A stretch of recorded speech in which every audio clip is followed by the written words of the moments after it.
Hello, everybody. My name is Tony, and welcome to the next episode live podcast, episode number 4. And today I have very special guest, and I think this guest is very entertaining and very positive. So the next 30 minutes, I hope you will enjoy this. And let's go. So. Go. Good morning. Good morning. Thank you for having me, Tony. Thank you. I appreciate it. I was looking forward to this all day since you asked me about it. So thank you for having me. I am very honored, and yeah, let's dive into it. I have very basic question. What's your name and how did the idea for your internet identity come about? Sure. So I'm Cadaver Pot Club. Uh, Man, the way it came about is a long story. It's actually years long actually. But the way my identity came about with it is my Cadaver Pot Club Twitter account. That's me. Like my brand is me. It can never be copied because when I get on Twitter, I am unapologetically me, and sometimes it can rub both ways. But yeah, that's my brand is me, and the way that we came up with Cadaver Pot Club was totally by happenstance almost because we were just brainstorming, my buddy and I, about what was missing in the space. Because we got dogs and we got cats and hippopotamuses and everything in NFTs. And that's what it started as. And so I was like, we don't have any skeletons, like, where's the skellies at? And I'm like completely tatted up with skeletons and skulls and everything like that. So we just went with Cadaver Pot Club because it's a play off of the Bored Ape Yacht Club.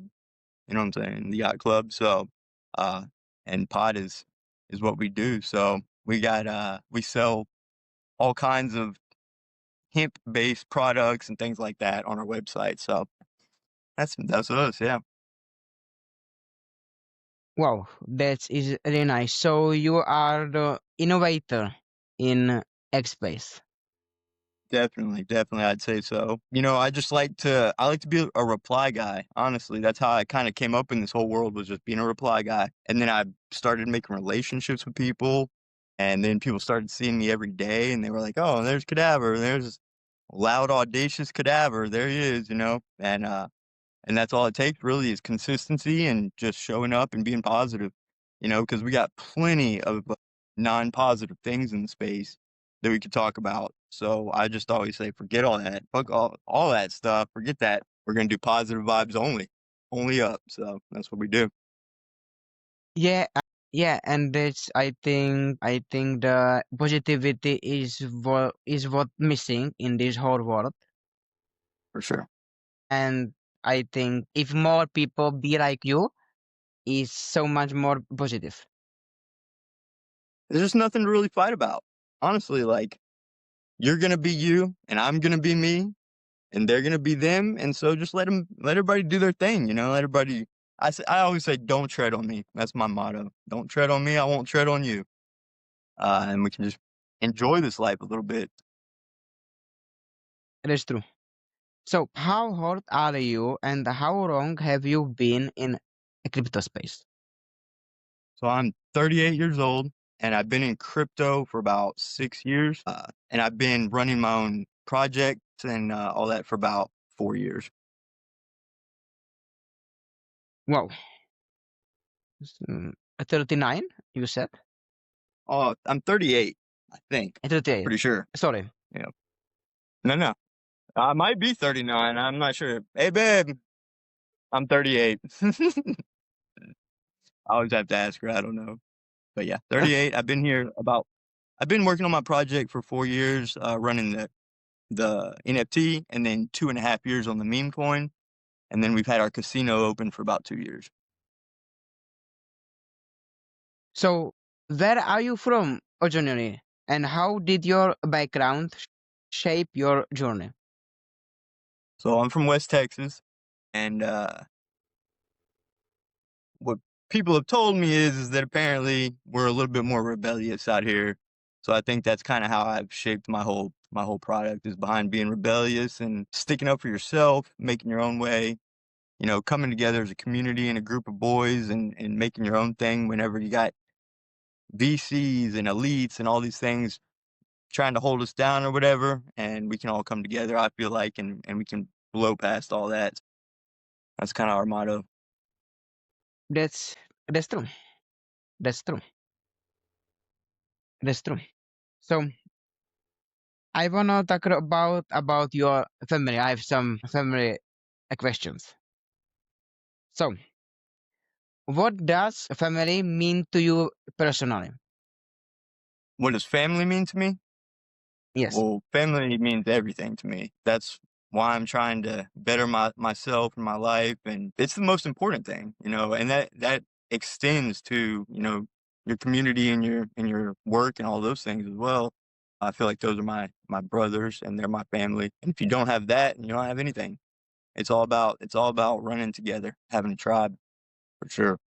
Yeah, that's true.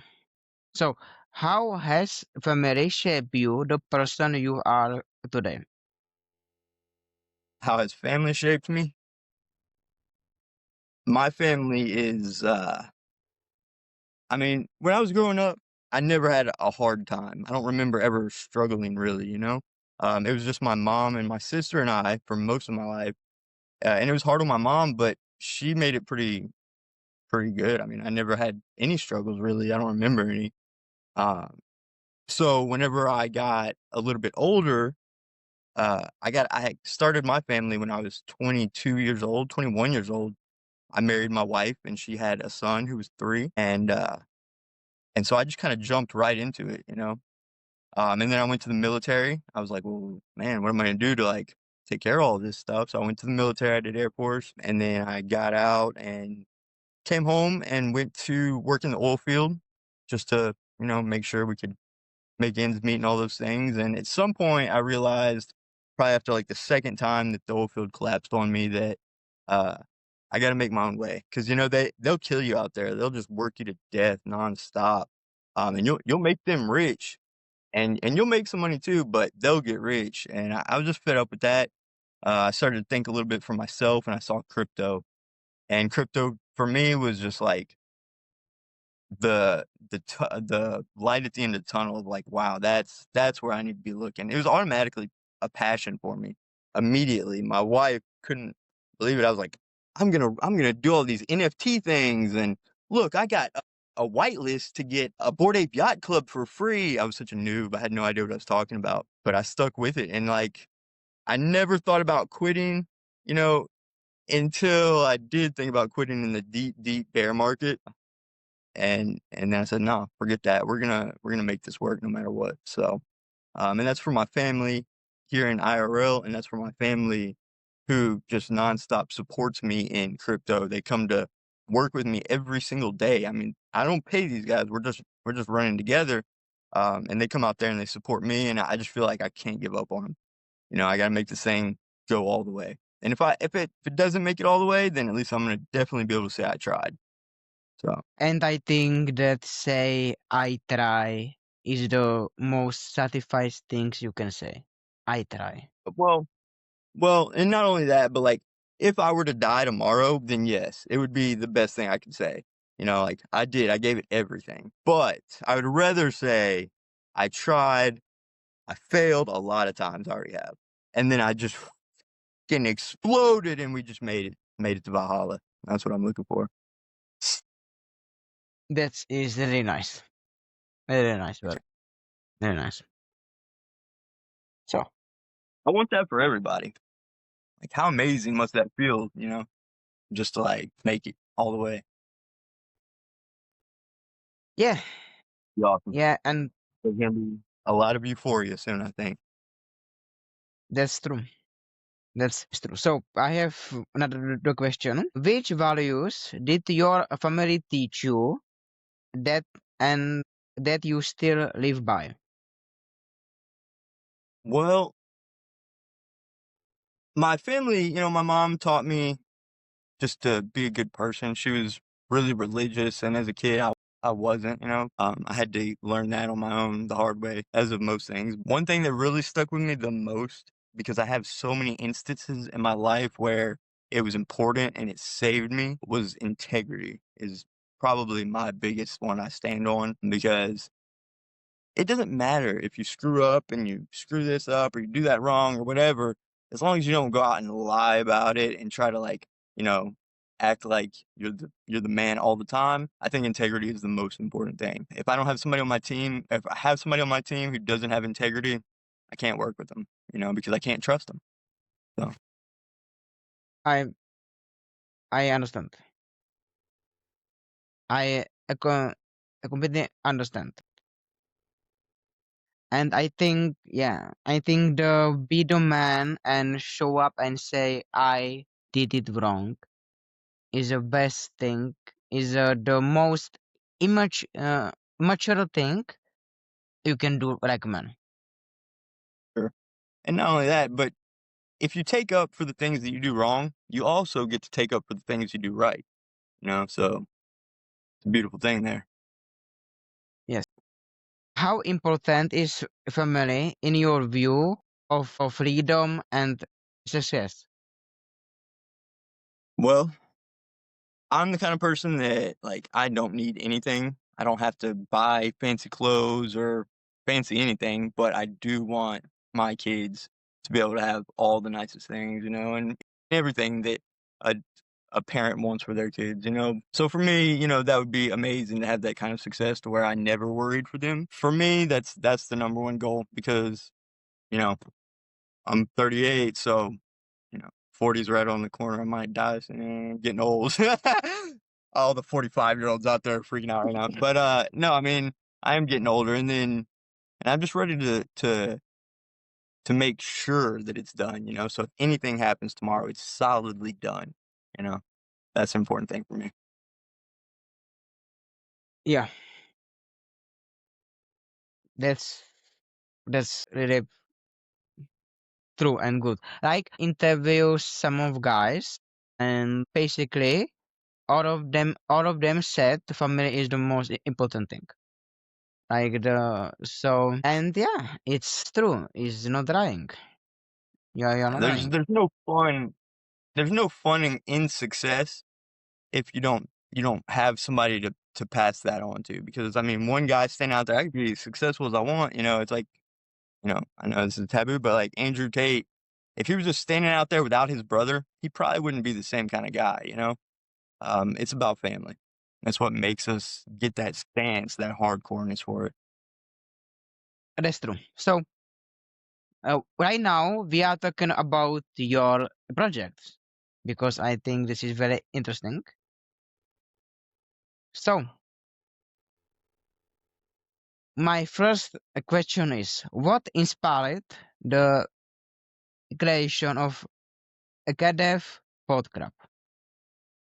So it all started on the Ethereum blockchain when I was a brand new noob. I didn't know anything, and I wandered into a Twitter Spaces for the Fat Rat Mafia, and they're an OG, really good NFT with a really good group of guys. That's where I learned how to DJ, and that's where I learned about rating, scalping for movie stars, and trying to bring them in, just all kinds of DJ stuff.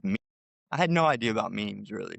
I didn't know the effectiveness of what a meme can do, and how much money being good at making memes can make you. I mean, I have a buddy who he makes all his money off of going and just making memes for people, and for him, it's just nonstop. It just pours out of him.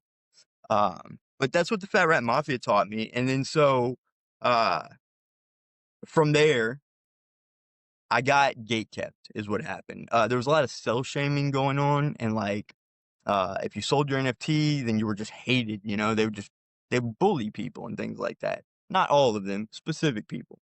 And so me not knowing what I was doing out there, I was just kind of flailing around, trying to throw stuff at the wall and try to make it stick. And I realized that I was never going to make it by just being a part of a group of people trying to sell or buy meme coins and buy NFTs. I could see that I had to be in charge of it, or I was going to get scammed. over and over and over, you know? So I met this guy on Cardano blockchain. The way I met him was I had found a program that would bring real people into people's discords, and I would just have to give like, you know, $10 or like a couple NFTs as prizes, and I was making a lot of money doing that by winning contests.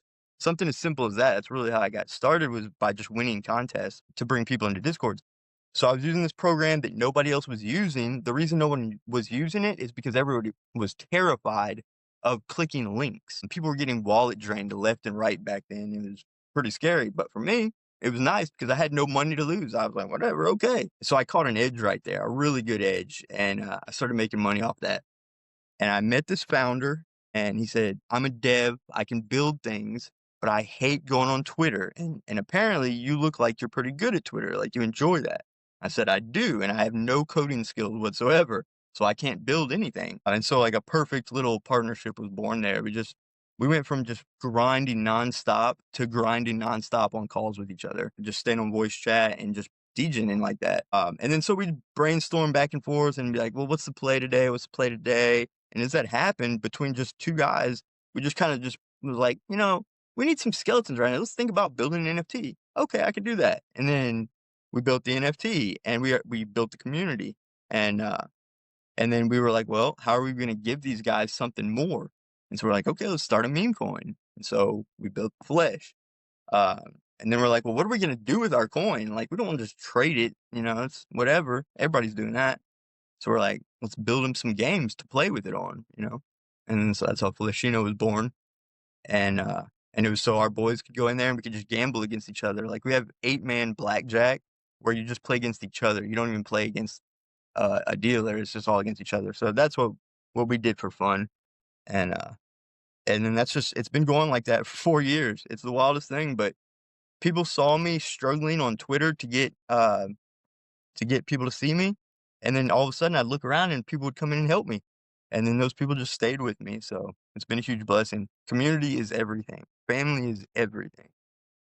That's Yeah. is 100% true. I think community is one of the best thing you can have because like they can support you, they can have your back, and it's good to like even if for example if I got hate, I don't care because I have a community. So like it's like shield. It's like the shield. It's like the shield for that. Exactly. Exactly. When you got your boys with you, everything is shruggable. You can shrug everything off. Because who cares? You know, like it is the most important thing. In crypto, it is the number one utility. There is no better utility in crypto than community, because yeah, I can go stake, or I can go play on this casino or whatever.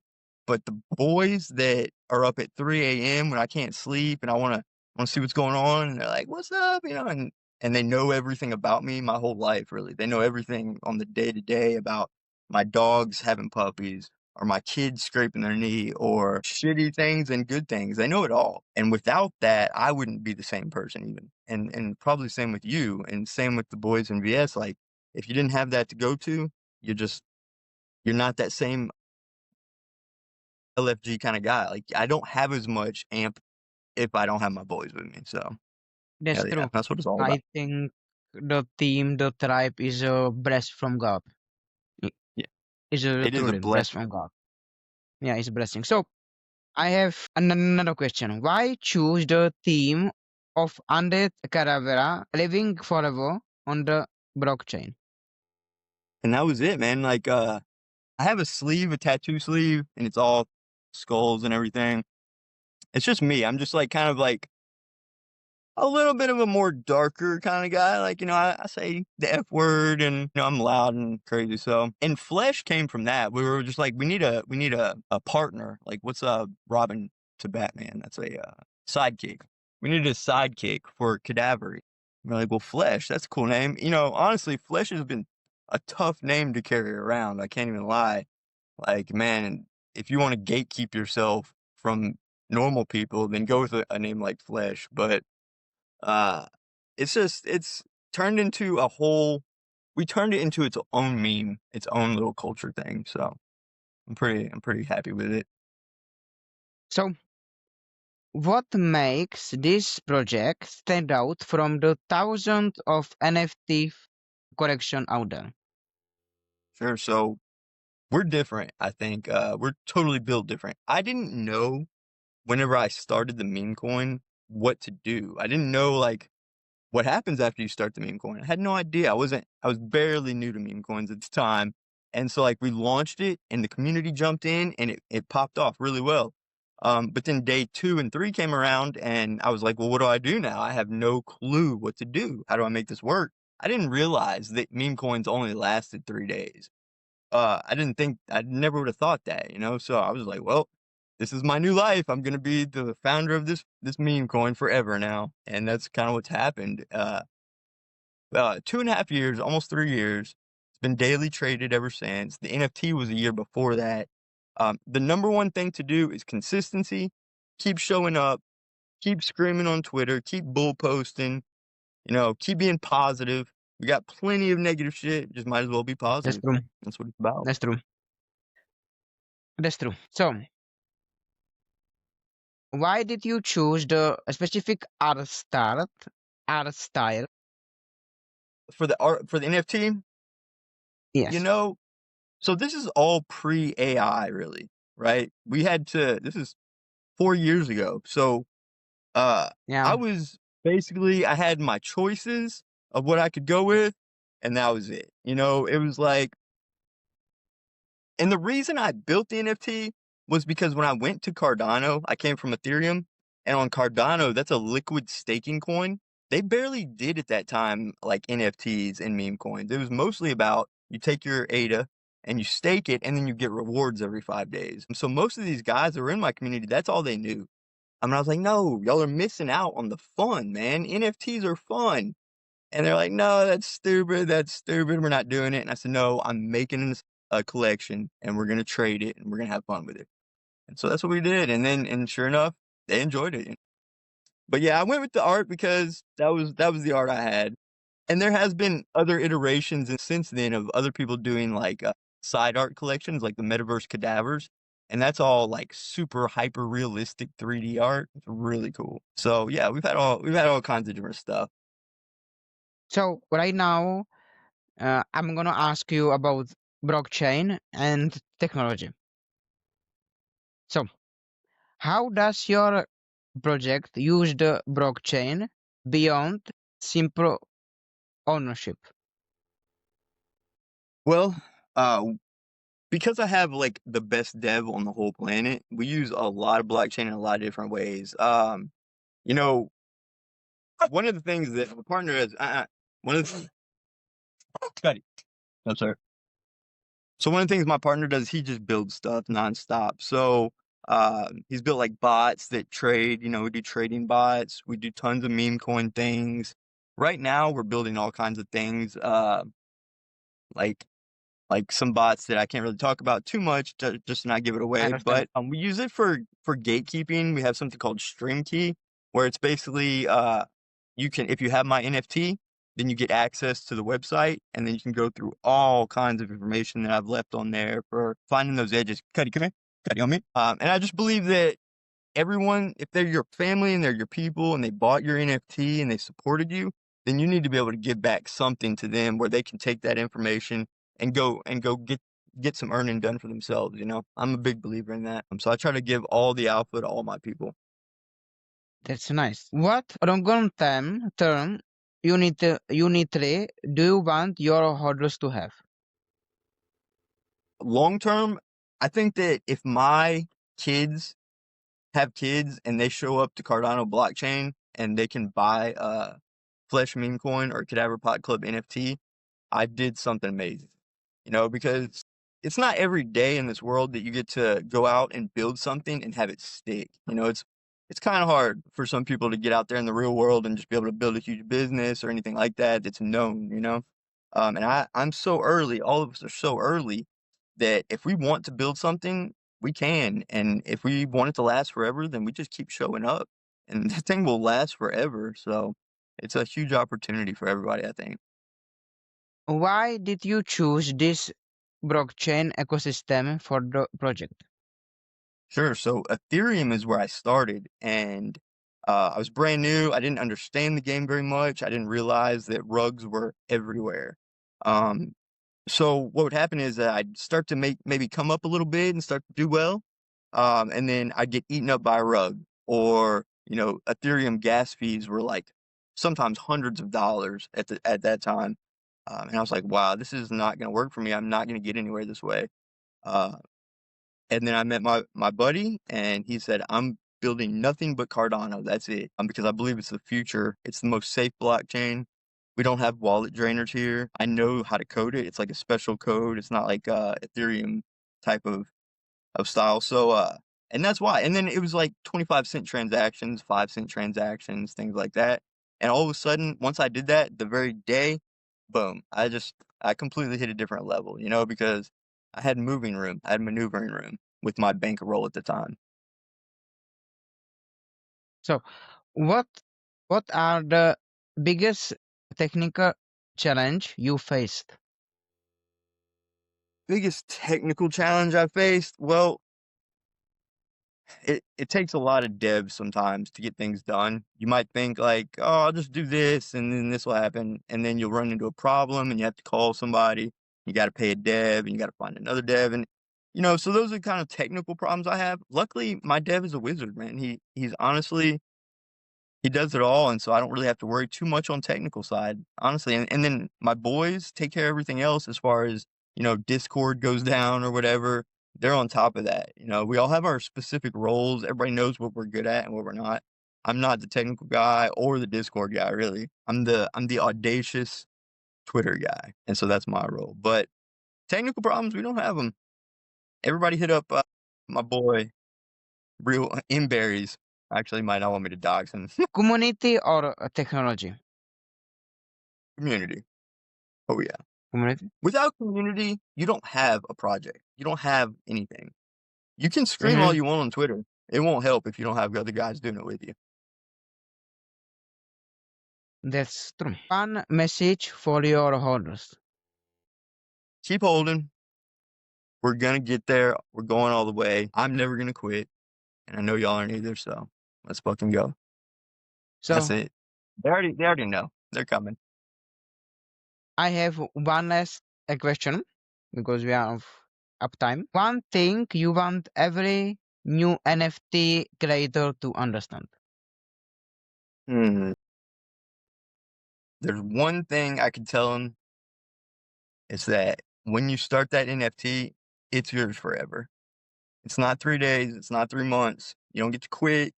You don't get to say, "Oh, new time in my life, I'm done." No, you don't get to do that because you built something that's gonna last forever. We're so early that anything going on now has a deep impact on the whole thing. So once you build it, you're gonna have to keep coming because otherwise you're doing a huge disservice to all your people who supported you. So think hard about it. Do I really? Is this what I want to do? And if not, don't come. We don't want you. Yeah, so that was it. That was our question for today. I think we can do part two. This is going to be interesting for sure. Yeah. So, so thank you everybody for listening, like, comment, share, and Share it. if you want this man to be in part two, likes, like 50 likes, bro. 50 likes. If you want this man, 50 likes. More than that. More than that. We're doing 100 likes. Okay, And hey, they can 100 likes. get me whether they get there or not, but we're doing 100. I'm putting it on there. Let's Yeah, go. so Let's go. 100 Hey, likes. everybody follows this guy. This is a legend right here. He is a wizard. He's the man. Thank you, Tony. You're the man, bro. Thank you. Of course. I thank you for your time. And so I will see you on another episode of a live podcast. See you soon, guys. Bye. Let's go.